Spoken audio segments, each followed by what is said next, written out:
오늘 우리에게 주시는 하나님의 말씀을 함께 봉독하겠습니다. 고린도전서 16장 13절에서부터 24절까지의 말씀입니다. 신약성경 285페이지 고린도전서 16장 13절에서 24절입니다. 제가 한 절 읽고 여러분 한 절 읽고 우리 교독하겠습니다. 16장 13절입니다. 깨어 믿음에 굳게 서서 남자답게 강건하라. 형제들아, 스데바나의 집은 곧 아가야의 첫 열매요 또 성도 섬기기로 작정한 줄을 너희가 아는지라. 내가 너희를 권하노니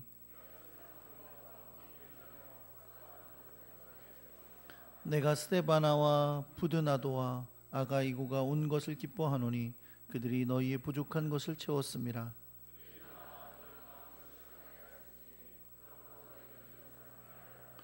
아시아의 교회들이 너희에게 문안하고 아굴라와 브리스가와 그 집에 있는 교회가 주 안에서 너희에게 간절히 문안하고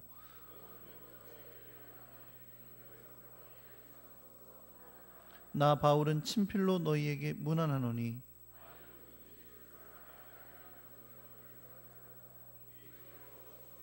주 예수 그리스도의 은혜가 너희와 함께하고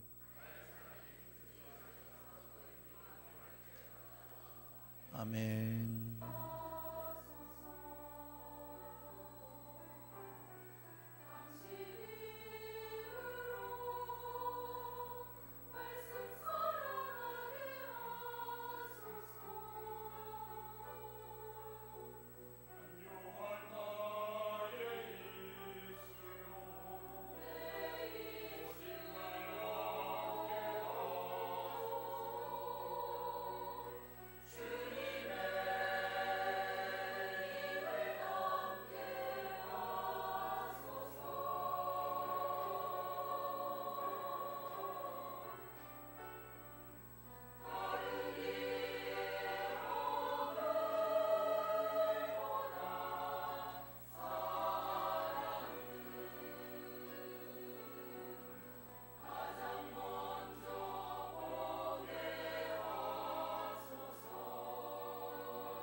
기도하겠습니다. 하나님 아버지, 오늘도 우리가 주의 손 붙들고 가게 하여 주옵소서. 주의 말씀 안에 거하게 해주시고 그 뜻을 분별하여 주님이 원하시고 기뻐하시는 길로 걸어갈 수 있는 지혜롭고 아름다운 주의 사람들이 되게 하여 주시옵소서. 이 시간에도 주의 말씀을 주실 줄 믿습니다. 우리의 마음 가운데 심령 가운데 들려주시고 깨닫는 은혜와 또 주님 앞에 새롭게 결단하는 역사를 우리에게 허락하여 주옵소서. 우리 주 예수 그리스도의 이름으로 기도합니다. 아멘. 할렐루야. 옆에 계신 분들하고 인사하겠습니다. 잘 오셨습니다. 사랑합니다.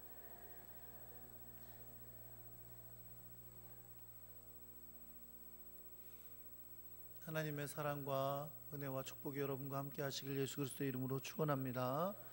한번 따라해 보시겠습니다. 우리 주여 오시옵소서. 목사님들 사이에서 종종 하는 얘기가 요즘은 특별히 젊은 사람들은 목사가 신방하는 걸 별로 안 좋아한다. 그런 말들을 많이 해요. 왜냐하면 사실 목사님이 집에 오고 그러는 게 좀 부담스럽죠. 불편하기도 하고. 그런데 더 근본적인 것은 오시려면 손님이 오시려니까 이제 또 준비를 해야 되잖아요. 청소도 해야 되고 뭐 음식 준비도 해야 되고 간식도 좀 준비하고 미리 해야 되고 그러는 것이 부담스러울 수 있다는 생각을 하게 됩니다. 특별히 요즘은 이제 뭐 대부분 맞벌이들을 하시니까 집안일을 전담해서 할 수는 없잖아요. 그러니까 주중에 막 일하고 저녁 때 집안일하고 이러다가 누가 또 손님이 오신다 그러면 얼마나 부산스러워요. 그렇죠? 청소도 하고 막 일해야 되고 그러니까 부담도 되실 거예요. 그래서 뭐 종종 우리는 이렇게 말을 하죠. 괜찮다고 그냥 있는 그대로 그냥 신방 받으시면 된다고 그러는데 그건 댁생각이지. 생각들을 많이 하시죠. 얼마나 손님을 맞이한다는 게 부담되고 그런 일이겠어요? 그런데도 만약에 갑자기 찾아온다 그러면 더 놀라겠죠. 연락도 없이 갑자기 누가 퍽딱딱딱 두드리고 집에 찾아오면 준비되지 않은 상태에서 손님을 맞는 것처럼 당황스러운 일이 없을 겁니다. 그런데 여러분, 우리 예수 믿는 우리들에게 이미 급히 도적같이 불현듯이 갑자기 연락 없이 오시겠다고 하신 분이 계세요. 그렇죠? 그분이 바로 우리 주 예수 그리스도이십니다. 그분은 분명 다시 오신다고 약속하셨는데 다시 오실 때는 도적같이 오신다고. 도적이 전화하고 오진 않잖아요. 그렇죠? 문자 보내고 오지 않는단 말이에요. 갑자기 도적같이 오리라고 약속하신 우리 주님이 계십니다. 괜찮으시겠어요?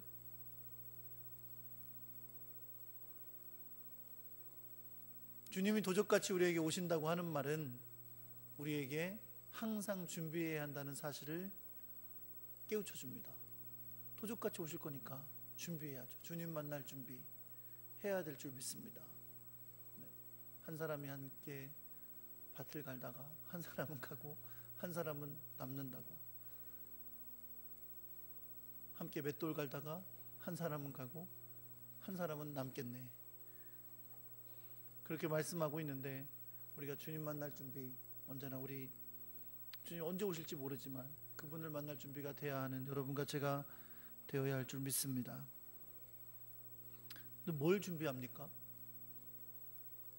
내일 주님이 오신대요. 만약에 내일 그래도 뭐 이번에는 예고를 하고 오시겠다 그래서 내일 아침 9시에 오신답니다. 오늘 아침부터 내일 9시까지 뭐 하실래요? 지금부터 내일 아침 9시까지? 빨래 하실래요? 집안 청소하실래요? 주님 오신다는데? 뭐 하시겠어요? 준비해야 되잖아요. 그냥 교회 와서 앉아있지 뭐. 아니 예수님 오시는데 또 교회 안 나오고 있으면 얼마나 민망하겠어요. 그렇죠? 만약에 예수님이 지금 오신다 그러면 지금 딴 데 가서 꽃 보고 있는 사람들 얼마나 민망하겠어요. 오시면. 그래도 뭘 준비하죠? 오늘 여러분과 함께 뭘 준비해야 될지 한번 생각해 보려고 그래요. 주님 다시 오실 때 그래 우리 준비돼서 주님 오실 때 기쁨으로 맞아야 되는데 난 뭘 준비해서 어떻게 주님을 맞을 거죠? 한번 주님 앞에서 돌아볼 수 있는 귀한 시간이 되기를 예수 그리스도의 이름으로 축원합니다. 여러분과 제가 오늘 읽은 본문은 고린도 전서를 마지막으로 마치는 부분입니다. 고린도 전서의 마지막 부분인데, 물론 오늘만 이 말씀을 할 게 아니고 다음 주에도 또 동일한 본문으로 한 번 더 제가 말씀을 전할 거예요. 오늘은 아마 앞부분에 해당되는 부분만 말씀을 나누게 될 텐데, 편지는 여러분 항상 시대마다 나름의 형식이 있었습니다. 그렇죠? 우리 어릴 때도 학교에서도 편지 쓰는 형식을 배웠어요. 그랬죠?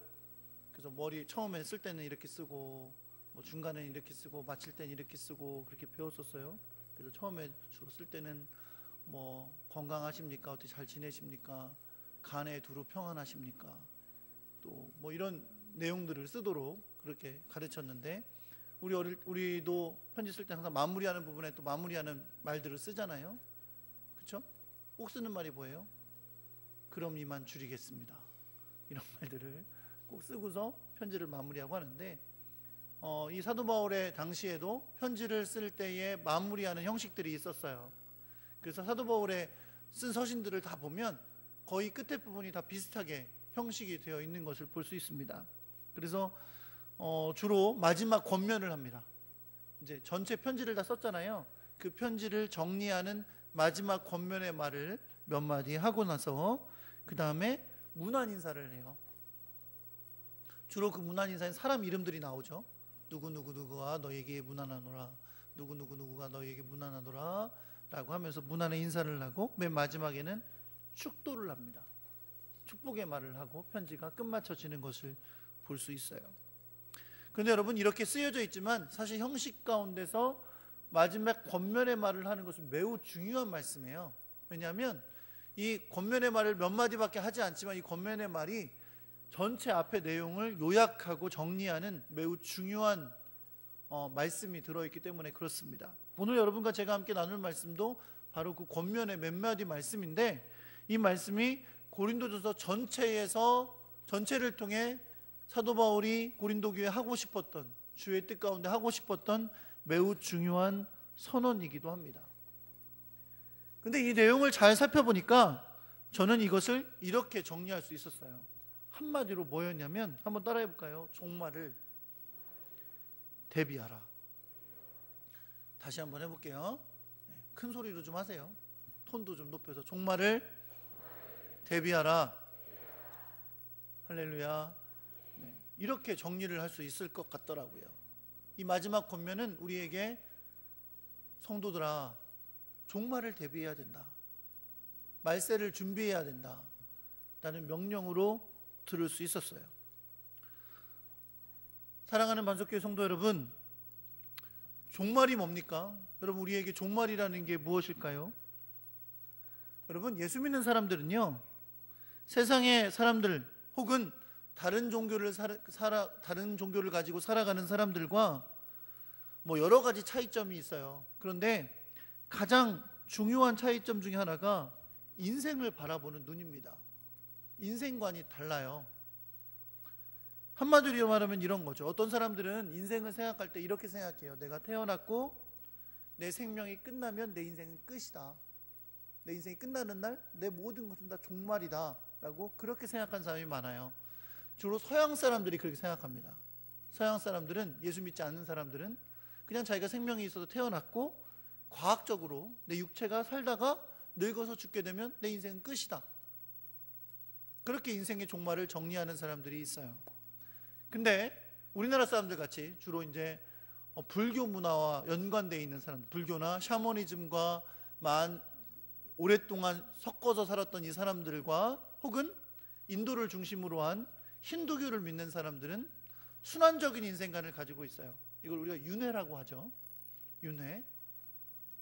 그래서 여러분 가만히 잘 들어보면 불교의 용어나 혹은 힌두교의 용어나 이런 것들이 대부분 다 윤회와 관련돼 있어요. 그 인생관을 설명하는 모든 것들이 관련돼 있더라고요. 그래서 우리가 뭐 요즘 우리 많은 분들이 몸 이렇게 좋아지려고 한요가 많이 하시죠. 땀 흘리면서 막 몸 꼬고 막 이러는 거. 근데 그런 것도 요가의 용어들을 가만히 살펴보면 대부분 다 윤회라는 인생관과 관련돼 있어요. 그런데 여러분, 이런 모든 인생관이 우리와는 굉장히 다른 겁니다. 왜요? 이렇게 인생관은 어떻게 되어 있냐면, 한 번 인생을 살다가 끝이 나는 게 아니라 또 다른 인생이 시작된다고 보는 거예요. 인생이 아닐 수도 있지.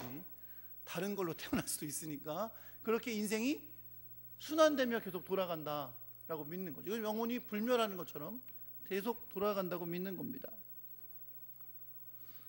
여러분, 우리는 어떻습니까? 우리의 인생관은 어떻죠? 우리의 인생관은 하나님께서 한 번 주신 생명으로 한 번 살아간다는 것은 동일합니다. 그렇죠? 그러니까 우리에게 하나님께서 정해놓으신 것이 있어요. 히브리서 9장 27절에 보면 한 번 죽는 것은 사람에게 정하신 것이요 그 후에는 심판이 있다 그랬습니다. 그렇죠? 한 번 죽는 것은 하나님께서 정해놓으신 거예요.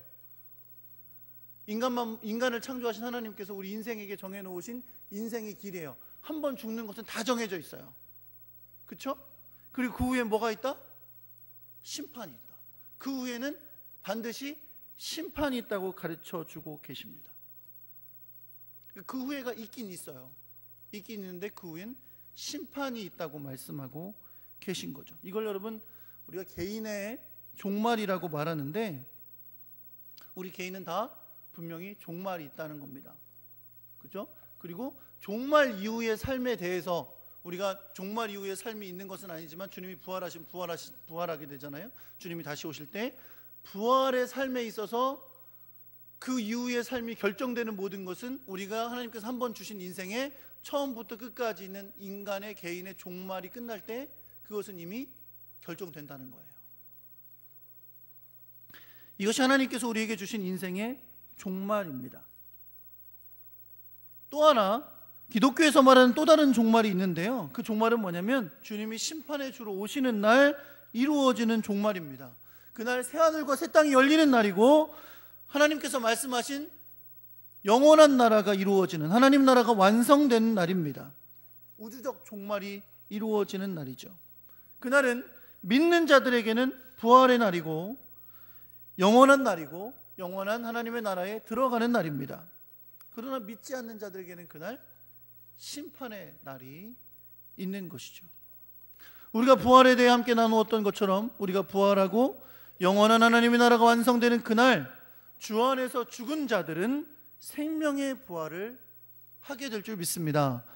그리고 아직 죽지 않은 성도들은 어떻게 된다 그랬어요? 호련히 갑자기 변화돼서 영원한 부활의 몸을 입게 된다라고 말씀했습니다. 그렇다면 여러분 이런 거예요. 자, 개인의 종말을 제가 말씀드렸고 우주적 종말을 말씀드렸는데 우리 각자에게 있어서는 주님이 다시 오시는 우주의 종말이 있는 날 어떤 모습으로 부활하고 어떤 모습이 될 것인가는 여러분과 저에게 한 번 주신 인생의 종말이 끝날 때 결정된다는 말이에요.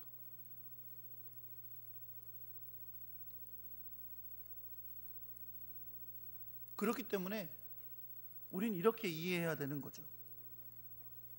물론 여러분 이 땅에 주님이 다시 오시고 이 땅에 종말이 이루어지는 날이 올 것입니다. 주님 분명히 약속하셨고 그 모든 종말을 성경이 이야기하고 있습니다. 그래서 우리가 내가 사는 인생 동안에 주님이 다시 오실까? 그렇게 생각할 수도 있어요. 근데 주님이 안 오실 수도 있죠. 사실 많은 성도들이 주님이 다시 오실 것을 기다렸지만 지금 2000년 넘도록 주님 다시 오시지는 않았어요. 그러나 주님은 분명히 도적같이 오신다고 약속하셨기 때문에 언제 오실지 모르는 거죠. 그럼에도 불구하고 중요한 건 뭐냐면 나에게 있어서 주님이 다시 오시는 것만큼 중요한 종말이 있다는 거예요. 그건 뭐냐면 내 생명이 다하는 게 종말이에요. 그리고 그 종말을 어떻게 하느냐가 주님이 다시 오시는 날 내가 부활하여 맞게 되는 영원한 우주적 종말의 모습을 결정한다는 거죠. 사랑하는 성도 여러분, 그렇기 때문에 우리는 언제나 종말을 바라보는 삶을 살아야 될 줄 믿습니다. 어떻게 바라봐야 되겠어요? 어떻게 우리의 종말을 바라보아야 하냐는 거죠. 저는 오늘 본문이 우리에게 이 종말론적 시각으로 인생을 바라보는 것을 우리에게 가르쳐주고 있는 것을 볼 수 있고요. 임박한 종말, 언제 올지 모르니까 임박한 거예요. 그렇죠? 도적같이 오실 거니까 임박한 종말을 바라보는 시각으로 살아가는 우리는 어떤 자세를 가져야 되는지를 가르쳐주고 있는 말씀입니다. 그것이 오늘 본문의 시작 가운데서 한마디로 나타나고 있어요. 그게 뭔지 한번 따라해 보시겠습니다. 한번 따라해 보겠습니다. 깨어라. 이 한마디야. 이 깨어라라는 한마디에 사도 바울이 성도들에게 종말을 준비하라 라는 경고처럼 말씀하고 있는 겁니다. 여러분, 깨어라는 영어로 wakeup이 아니에요. wakeup은 뭐예요? 깨라, 잠에서 깨라, 그런 의미인데, 그런 의미가 아니라 주의해라, 조심해라, 경계해라, 이런 뜻입니다. 보디가드라는 말 아시죠, 여러분? 보디가드. 보디가드는 어떤 사람들이에요? 항상 주위를 경계하면서 누구를 보호하는 사람이죠. 그렇죠? 오늘 이 깨어라라는 단어는 be guard라고 표현되어 있어요. 이 말은 무슨 말이냐면 항상 주위를 살피고 경계해야 된다. 정신을 바짝 차리고 주의해라 라고 말씀하고 있는 거예요. 사랑하는 성도 여러분, 종말을 대비하는 성도들의 모습이 깨어있는 모습인 줄 믿으시기 바랍니다. 깨어있어야 돼요. 경계해야 돼요. 주의해야 돼요. 조심해야 돼요. 그것이 주님의 다시 오심을 기다리는, 그러나 그 전에 내 인생이 끝나는 종말을 기다리는, 언제 올지 모르는 종말을 기다리는 우리의 모습이 된다는 겁니다. 물론 여러분, 우리가 주님이 언제 오실지 잘 모릅니다. 그렇죠?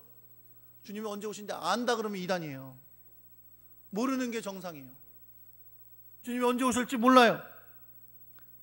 그러면 내 생명 끝나는 건 압니까? 내 인생의 종말은 알아요? 모릅니다, 여러분. 아는 것 같지만 몰라요. 얼마 전에 제가 대학 다닐 때 선교여행도 가고 그랬던 춘천에 있는 한 목사님이 이번에 그 교단에 부총회장도 출마하셨던 분인데 갑자기 교통사고로 돌아가셨어요. 친구 장례식장을 향해 운전해 가시다가 너무 빨리 달리셨어요. 그래서 사고가 나서 그분이 오히려 또 장례식을 치르게 되셨어요. 근데 그 이야기를 딱 접했는데, 이분이 원래 깡패 출신이고 아주 목회를 카리스마 있게 하시는 분이에요. 아주 너무 멋있는 분인데 이분이 갑자기 돌아가서 보니까 그 교단 전체가 다 충격에 빠졌더라고요. 출발하시면서 나는 오늘 가다가 죽어야지 그러고 가셨을까요? 오늘 내가 200km로 달리다가 그냥 이렇게 주님 곁으로 가야지 그러고 달리셨을까요? 아니요. 그냥 가시다. 친구 장례식장 빨리 가야지, 그리고 주일 예배 끝나고 오후 예배 끝나고 가시다가 그렇게 돌아가셨어요. 우리 종말을 마치 예언할 수 있다고요? 아, 나는 80살까지 살다가 편안하게 죽어야지, 그게 마음대로 됩니까? 우리의 종말은 모르는 거예요. 언제 누구에게 닥칠지 몰라요. 그렇죠? 오는 건 순서대로 오지만 가는 건 순서대로 가지 않는다고 말하잖아요. 사랑하는 성도 여러분, 깨어서 주님을 만날 날을 준비해야 될 줄 믿습니다. 그래서 깨라고 말하면서 우리에게 사도 바울이 권고하는 세 가지가 있어요. 여러분, 오늘 이 귀한 예배 가운데 이 세 가지 권고를 귀 기울여 들으시기를 예수 그리스도의 이름으로 축원합니다. 주님 만나는 그날까지 이 세 가지 권고를 잊지 않고 기억하며 주님 앞에 살아가는 여러분과 제가 되기를 예수 그리스도의 이름으로 축원합니다. 세 가지가 있는데요. 첫째는 뭐냐면 굳게 서라예요. 한번 따라해 보겠습니다. 깨어서 굳게 서라. 제가 앞에 깨어서를 붙인 이유가요, 이 깨라가 다른 세 가지 말들을 하는 데 있어서 다 필요한 말이에요. 깨어 있어야 굳게 설 수 있기 때문에 그렇습니다. 여러분, 굳게 서다는 말은 서다라는 동사가 있는 거잖아요. 서 있는 거예요. 서 있는데 그냥 서 있는 게 아니라 굳게 서 있는 거예요. 그렇죠? 이 바닥이 어딘가 위에서 내가 서 있는 거잖아요. 서 있을 때. 이 바닥은 뭐예요? 그리스도인들에게 있어서 어디에 굳게 서야 됩니까? 복음의 진리에 굳게 서야 됩니다. 복음의 진리에 굳게 서는 하나님의 사람들이 되시기를 바랍니다. 그렇다면 굳게 서라는 명령은 뭘 뜻하는 거냐면 복음의 진리가 흔들리지 말아야 된다는 거예요. 여러분, 고린도 교회 성도들은 예수 믿고 성도라고 생각하고 교회에서 예배하면서 신앙생활 했지만 근본적으로 그 주변에 가득 찬 헬라 문화로 가득 찼던 사람들이에요. 헬라 문화 아세요, 여러분? 그리스 로마 신화 읽어보셨나요? 읽어보신 분들 계실 거예요. 그리스 로마 신화 보면 온 세상이 다 신들의 전쟁이에요. 신들의 전쟁이 가득 찼어요. 그들은 어렸을 때부터 그런 신화를 들으면서 자랐어요. 웬 우상숭배적인 생각이 머릿속에 가득 찬 사람들이에요. 거기다 사람을 생각할 때는 항상 이원론적이에요. 사람은 영혼과 육신으로 되어 있는데 육신은 그냥 썩어 없어지는 거고 영혼은 영원한 거다라고 믿어요. 그러니까 육신을 가지고 살아가는 동안 육신을 즐기며 살아야 된다고 믿는 사람들이에요. 쾌락을 즐기고 행복하게 살다가 영혼만 구원받으면 된다라고 생각하는 사람들이에요. 이런 문화가 가득 찼던 곳에서 예수 믿었지만 날마다 우상 숭배에 다시 빠지고 믿음이 흔들리고 복음의 진리가 흔들흔들하게 되는 것이 그들의 신앙의 상황이었다는 겁니다. 그래서 부활을 믿지 않는 사람들이 등장하고 조상 제사 드리는 걸 아무렇지도 않게 여기고 예수를 믿는다고 하면서 세상 쾌락을 다 즐기고 그렇게 신앙생활하는 사람들이 너무너무 많았던 것이죠. 사랑하는 성도 여러분, 우리에게도 우리의 복음의 진리를 흔들어 놓는 수많은 것들이 우리 주변에 있다는 것을 여러분 기억하시기 바랍니다. 깨어 있어야 돼요. 깨어 있어야 굳건히 서는 거예요. 나는 절대로 흔들리지 않는다. 누가 그걸 보장해요? 이단에 빠져 있거나 잘못된 길로 걸어간 사람들 중에 나는 원래 빠지기로 작정했던 사람들은 아무도 없어요. 깨어 있어야 승리하는 줄 믿으시기 바랍니다. 다른 종교를 믿는 사람들도 다 마찬가지예요. 다 그것이 진리라고 믿고 사는 거예요. 사랑하는 성도 여러분, 진리 앞에 굳건히 서는 여러분과 제가 되기를 소망합니다. 더 무서운 게 뭐예요? 맘모니즘이죠. 지금은 돈이 우상처럼 섬겨지는 세상이에요. 그렇죠? 여러분, 돈 번다고 하는데 누가 말립니까? 돈으로 다 해결한다는데 누가 말려요? 그렇죠? 우리가 흔히 잘 쓰는 말이 뭐예요? 어디 개업 예배 한다 그러면 화분 선물하면서 뭐라고 쓰십니까? 뭐라고 쓰세요? 거기다 대충 버세요. 가난해지세요. 이렇게 쓰세요? 뭐 대부분 뭐라고 써요? 대박 나세요 라고 쓰거나 부자 되세요 라고 대부분 그렇게 썼더라고요. 가보면. 그런데 가보면 다 그렇게 썼어요. 여러분, 부자도 되시고 대박도 나시기 바랍니다. 그런데 부자 되고 대박 나다가 신앙을 잃어버리면 빵점입니다. 주님 보시기에 대박 난 여러분 금고 들고 가서 주님 만나실 건가요? 부자 돼서 부자 증명서 가지고 가서 하나님, 나 이 세상에서 부자로 살았습니다 라고 자랑하실 건가요? 부자도 되시고 대박도 나시는데 여러분의 믿음도 대박 나시기 바랍니다. 성령 안에서 부자가 되시기 바랍니다. 성령의 충만함이 여러분의 삶에 충만해서 기쁨과 감사가 풍성한 그런 복된 하나님의 사람들 되시기를 예수 그리스도의 이름으로 축원합니다. 우리의 바닥에 우리가 서 있는 진리를 흔들어 놓는 것이 얼마나 우리 삶 가운데 많이 있는지 몰라요. 흔들리지 마십시오. 어떻게 해야 흔들리지 않아요? 깨어 있으셔야 돼요. 깨어 흔들리지 않으시는 여러분과 제가 되기를 소망합니다. 눈을 똑바로 뜨고 살자고요. 흐리멍텅이 뜨고 여기가 좋다 그러면 여기 따라가고 여기 가면 돈 벌 수 있다 그러면 돈 따라가고 여기가 좋다 그러면 이거 따라가고 이거 즐겁다 그러면 이거 따라가고 그렇게 살지 말고 눈을 똑바로 뜨고 이거 주님의 진리 앞에 올바른 건지 이거 주님 앞에 내가 흔들리지 않을 수 있는 건지 그렇게 주님 앞에 똑바로 눈 뜨고 살자고요. 언제까지요? 주님 만나는 그때까지. 남들도 다 그러니까 따라가지 마세요. 주의 진리 앞에 올바로 서는 하나님의 사람들 되시기를, 흔들리지 않는 하나님의 사람들 되시기를 우리 주 예수 그리스도의 이름으로 축원합니다. 지금 찔리는 사람 있나 봐. 두 번째입니다. 여러분, 우리에게 또 뭐라고 명령하시면 따라해 보겠습니다. 깨어서 남자답게 강건하라.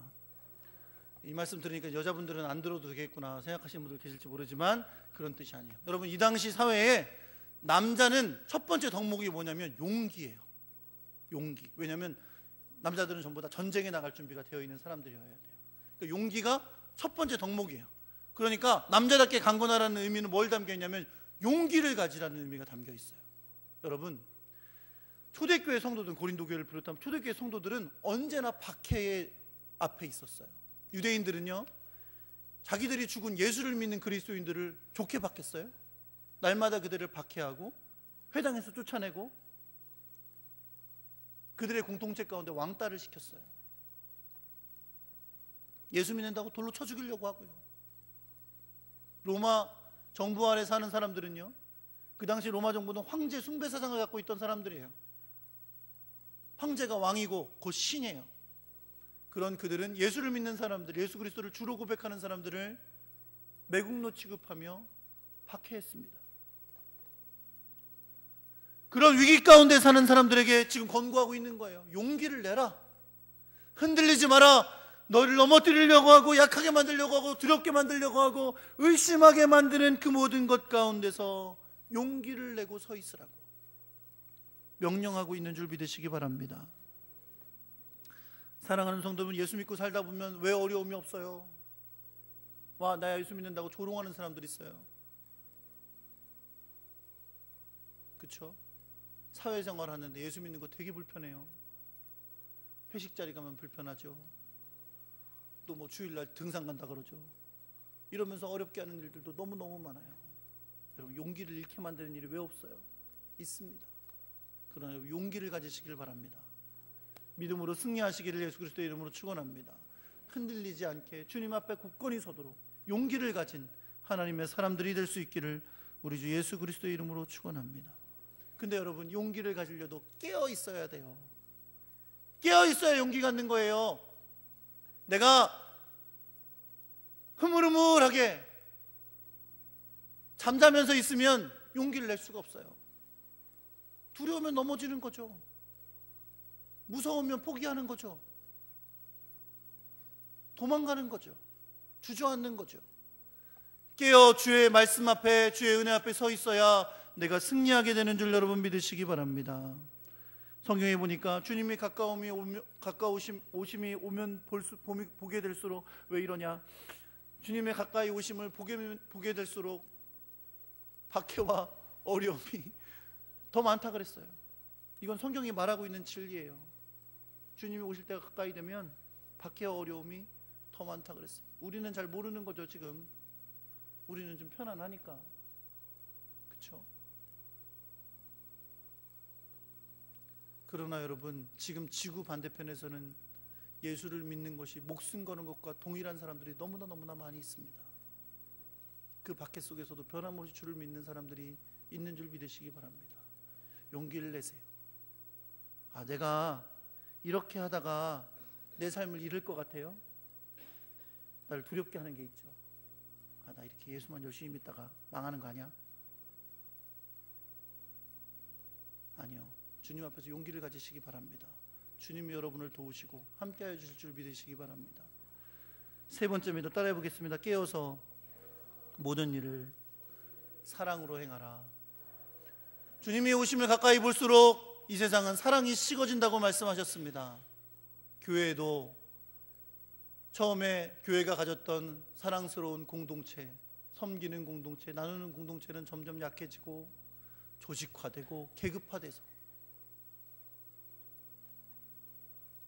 세상이 딱딱해지는 것처럼 교회도 딱딱해지는 모습이 우리한테 얼마나 많이 있는지 몰라요.